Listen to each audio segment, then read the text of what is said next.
Morning, everyone. This video is on fear. A question was asked about whether fear is part of being human, whether it can reduce and go away, and when we're on a path to deeper states of awareness, more expanded awareness, will it naturally subside? And so let me just see what comes through today on fear.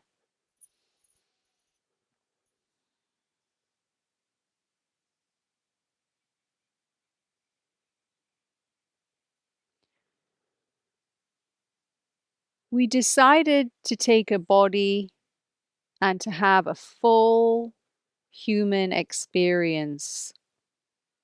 And part of having a full human experience is really embodying and being inside of different energy fields. And fear is a rapid moving, intense energy field, and it serves a purpose. As we move around in the kingdom, there may be instances where we need to feel that energy so that we can move away in time, so that we don't get the physical body harmed. Obviously, if there is a tiger and I spot the tiger in the side of my eye view, I might have that energy field come up. And then notice, is the tiger hungry? Is the tiger here to meditate with me? If I'm sensitive, I'll be able to pick up on whether there is any action to be taken. But for the majority of people, if they're not sensitive, the best thing to do is to remain calm and slowly back away, or to freeze. Sometimes freezing when you're around animals is the best thing to do, because if you run away, it triggers their feeding response. And so fear, when it arises, doesn't mean that we're less evolved. I mean, animals, I believe, are highly evolved beings. I don't sense that there is a hierarchy, that animals are below us.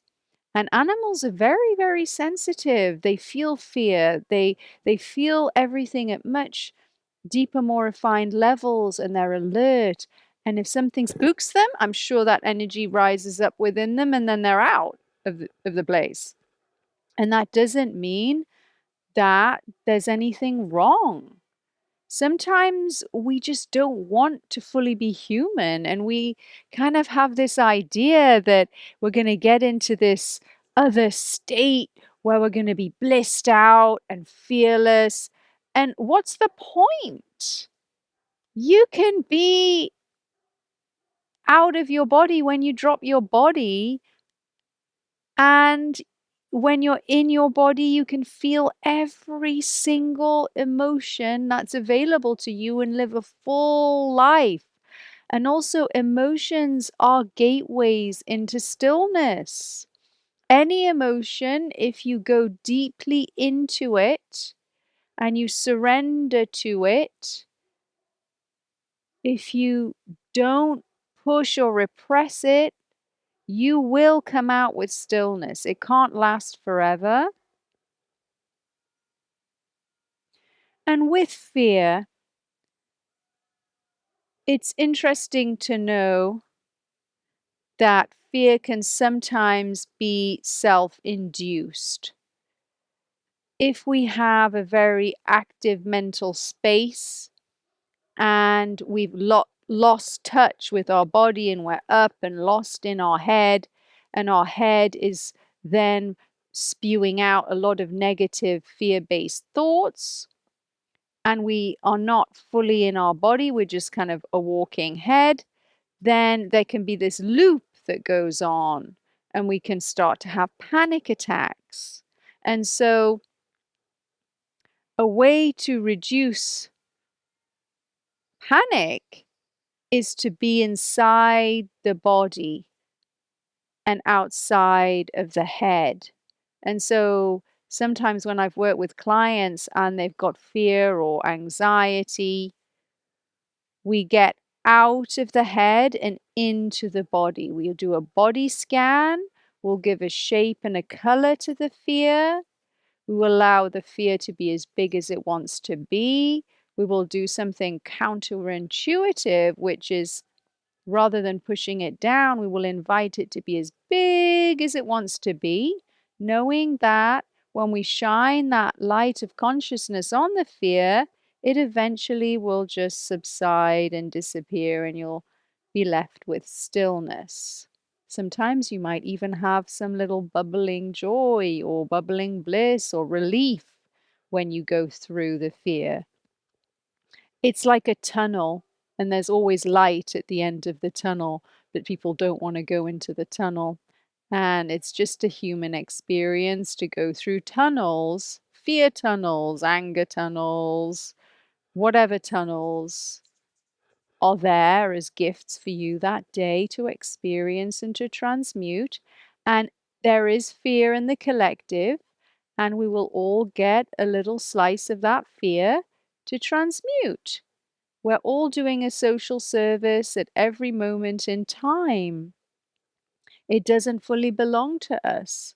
There's also transference, where if we're around somebody, they will give us their fear. And so sometimes we might feel a bit off after being with certain individuals because they have given us their fear. And so, as therapists or healers are very aware of this, they pause because sometimes after sessions, they'll feel a little off and they'll realize, oh, that was given to me, that was offloaded. Massage therapists, they often do this and get rid of the energy after seeing people. And I have this theme throughout a lot of my videos where we don't know where one person begins and another ends. We're all sharing an emotional collective experience. Some of that will involve collective fear, depending on what's happening in the media, whether the media is inciting some fear, then we'll feel a little bit more anxious. And we could be having the most peaceful life, but we are not separate from everything else in the world. So if there's fear in the world, there will be, on a subtle level, fear within us. And that doesn't mean that we're less evolved. It means that we're more sensitive. So you might be just more sensitive, more empathetic to what's going on in the world if you start to panic or you have fear. I know around COVID time, I noticed a huge wave of anxiety in my system. And I was like, what is this? It was massive. And then I realized, oh, this is the collective fear of death.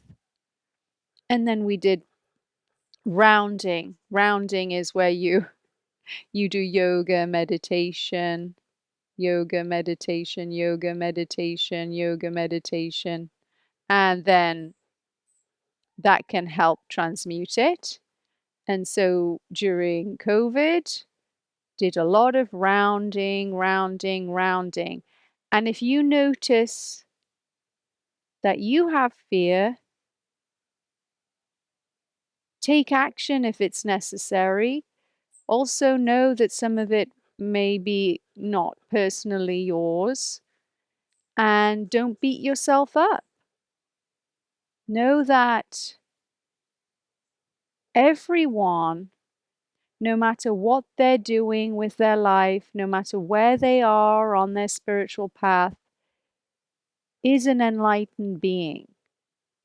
There's nobody that isn't enlightened. The only difference between individuals is that they have stress levels that affect their physiology that blocks or appears to block that enlightened state. But everybody's enlightened. It's not like we have to gain our enlightenment. We have our enlightenment. When we take the body, the stress blocks. Sometimes it can block the enlightened state. But the enlightened state is never lost. It's always present. It's just at a certain level, you're just not making contact with it in the personality. So I hope that makes sense.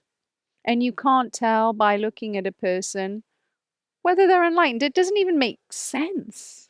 How does that even make sense when we all come from the same thing? Like rays of light come from the sun, individual rays of light. It's not that one ray of light is more enlightened than another ray of light. We're all rays of light. It's like an ocean, waves on the ocean. One wave is not more enlightened than another wave. They're both water. We are all consciousness, consciousness having a human experience, but we are all consciousness. Consciousness is all that there is. And when we have a human experience, we can experience fear, and that's absolutely okay. So I'm going to see if anything else comes up today.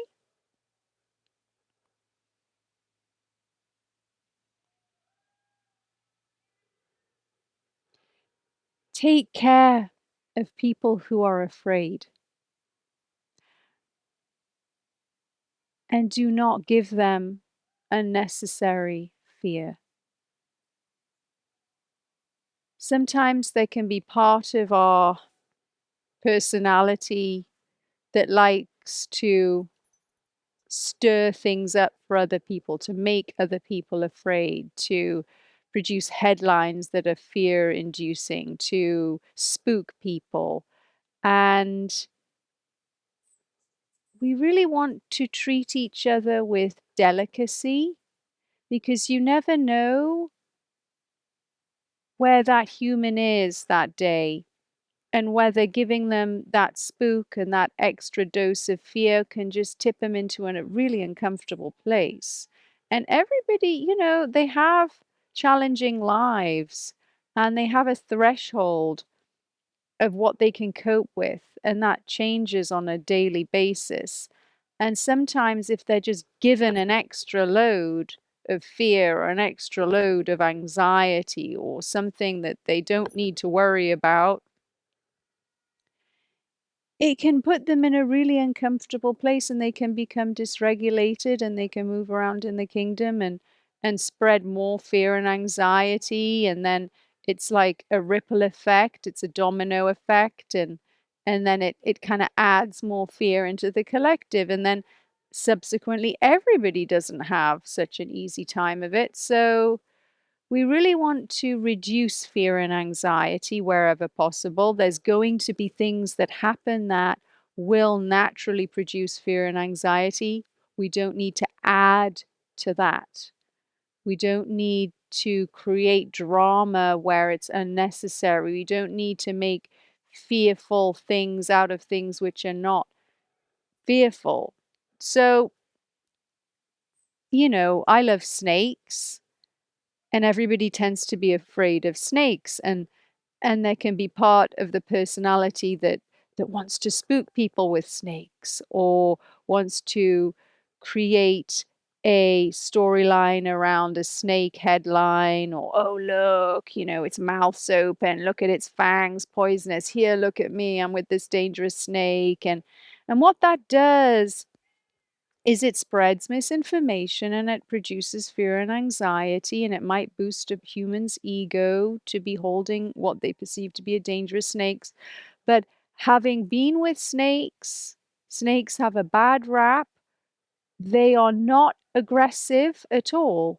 They are very peaceful, meditative beings that actually are wonderfully relaxing to be around. They do have a physiology that has defense mechanisms. So, if you're going to stand on a snake, it might bite you, quite rightly so. Or if you're going to attack it, it's going to defend itself. But it's not going to chase you around the forest and hunt you down and bite you. No, They are very, very peaceful. They are very loving. They are very sensitive. And so I'll do more videos on that. Sharks as well, you know, they get a bad rap with Jaws. Do, do, do, do. I mean, if I think of the soundtrack to Jaws, it terrifies me. But there are certain animals that have bad reputations. We do need to respect the boundaries of certain animals, of all animals, in fact, but that doesn't mean that they're aggressive. Animals are very peaceful beings. They just need to be respected. We should not be fearing them. We need to move into a space of interspecies communication and stop fearing just because we don't fully understand.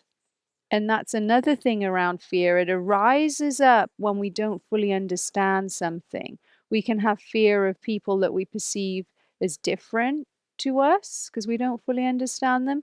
We can have fear around animals that, you know, maybe we don't have personal experiences having as pets, or having people explain to us about the behaviors of those animals, certain groups that occur at different times, can be having bad press. So any division creates a possibility for fear to arise. And this is really important to know because certain people, when they want to gain power, will create division so that fear will arise. And then when a population is fearful, they're more easily able to be manipulated. So know when fear and anxiety is used as a manipulation tactic. Fear is not something that should ever be used to manipulate a population or a person. Threats of violence, suggestions that there could be violence, implications that certain groups are dangerous, planting little seeds of doubt or confusion. Become streetwise. Know when fear is being used to control you in a personal relationship or in, you know, another setting. There are many settings where fear can be used for manipulation. And so let it go. Just know and let it go, know and let it go. Just because you discover that something is being done possibly doesn't mean that you have to then get angry, because then you just replace fear with anger. So anger, we don't need to add anger to it.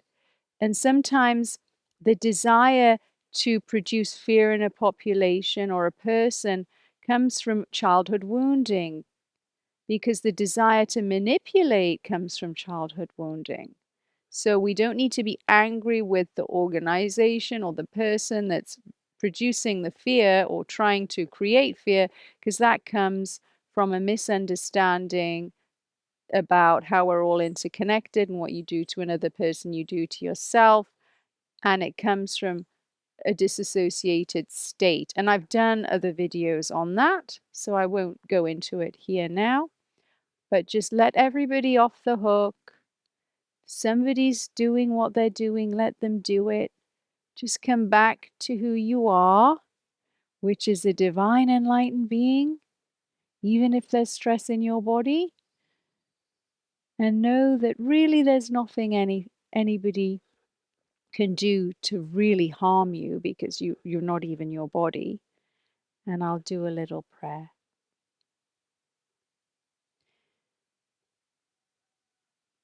May we all embrace every emotion that passes through our nervous system without judging or pushing down. May we know at a deeper level that there is nothing to be afraid of. May we connect with other people who are afraid, and through our presence, our fearless presence, transmit some peace and stillness into the atmosphere.